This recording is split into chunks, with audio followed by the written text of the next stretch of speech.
एक बार बौद्ध मठ में एक जैन मास्टर रहते थे। एक बार एक आदमी उनके पास आया और कहा, गुरुजी, मैं अपने मन से बहुत परेशान हूं।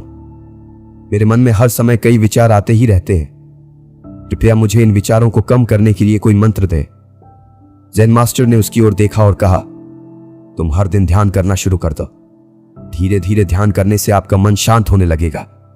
लेकिन उस आदमी ने कहा कि श्रीमान, कृपया मुझे ध्यान करने के लिए मत कहिए।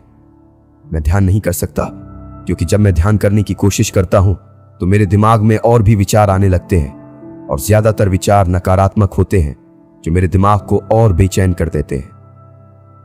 जैन मास्टर ने कहा कि चिंता मत करो बेटा, यह ध्यान के प्रारंभिक चरण में होता है, लेकिन धीरे धीरे ध्यान का अभ्यास करने से आपका मन शांत होने लगेगा। लेकिन उस आदमी ने कहा कि गुरुजी, ध्यान मेरे बस की बात नहीं है। आप कृपया मुझे मेरे मन को शांत करने के लिए कोई मंत्र दें। जैन मास्टर ने देखा कि यह आदमी इस तरह से समझने वाला नहीं है, तो उन्होंने कहा, ठीक है, अगर आप जिद करते हैं तो मैं आपको एक मंत्र देता हूं जो आपके दिमाग को शांत कर सकता है। फिर मास्टर ने उसके कान में एक मंत्र फुसफुसाया और कहा कि आपको इस मंत्र को हर दिन अकेले बैठकर जाप करना होगा।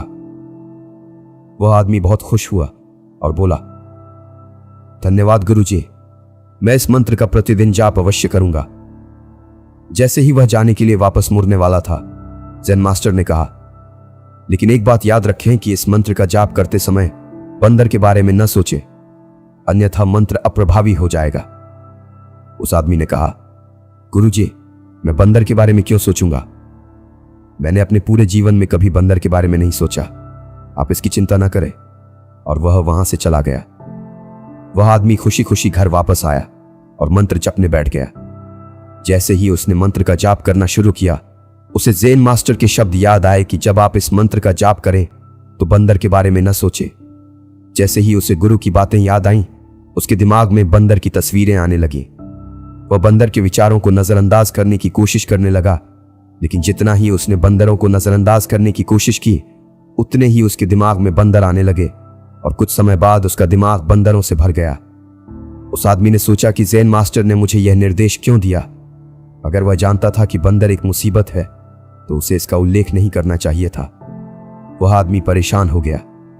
उसने स्नान किया, नए कपड़े बदले और फिर से एक कमरे में मंत्र जाप करने के लिए बैठ गया। जैसे ही उसने अपनी आंखें बंद की, उसे बंदर दिखा। वो जहां भी देखता वे उसके चारों तरफ होते। वह रात को बंदरों को देखता, यहां तक कि वह अपने परिवार के सदस्यों के चेहरे में बंदरों को देखने लगा। आदमी पागल हो रहा था। वह जितना ही बंदरों को नजरअंदाज करने की कोशिश कर रहा था, उतने ही उसके दिमाग में बंदरों की बातें आ रही थीं। सुबह तक वह लगभग पागल हो चुका था। अगली सुबह वह वापस जैन मास्टर के पास दौड़ा और उन्हें सब कुछ बताया और कहा कि गुरुजी, आपने मुझे कैसा मंत्र दिया है? कल तक मैंने कभी बंदर के बारे में नहीं सोचा था और अब मेरा दिमाग पूरी तरह से बंदरों के विचारों से भर गया है और बंदर मुझे एक सेकंड के लिए भी नहीं छोड़ रहे हैं। कृपया मेरी मदद करें और मेरे दिमाग को इन बंदरों से मुक्त करें। ज़ेन मास्टर ने कहा, ठीक है, बस आराम करो और मंत्र पढ़ना बंद करो, कुछ मत करो।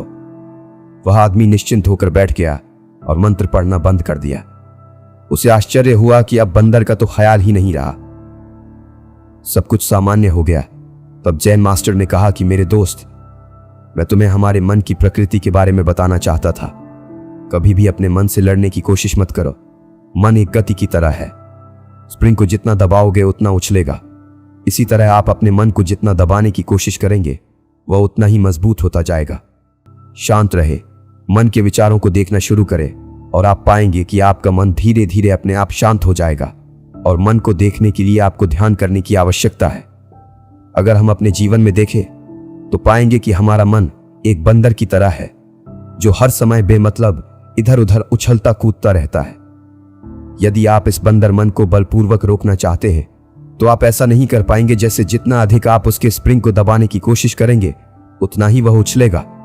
इसी प्रकार आप जितना अपने मन के विचारों को रोकने की कोशिश करेंगे, वे विचार उतने ही अधिक बढ़ते जाएंगे।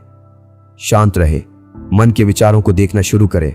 धीरे धीरे मन का सारा कचरा बाहर निकल जाएगा और मन अपने आप शांत होने लगेगा। तो दोस्तों, हम आशा करते हैं स्टोर ऑफ स्टोरीज की इस स्टोरी से आपको जरूर कुछ सीखने को मिला होगा। धन्यवाद।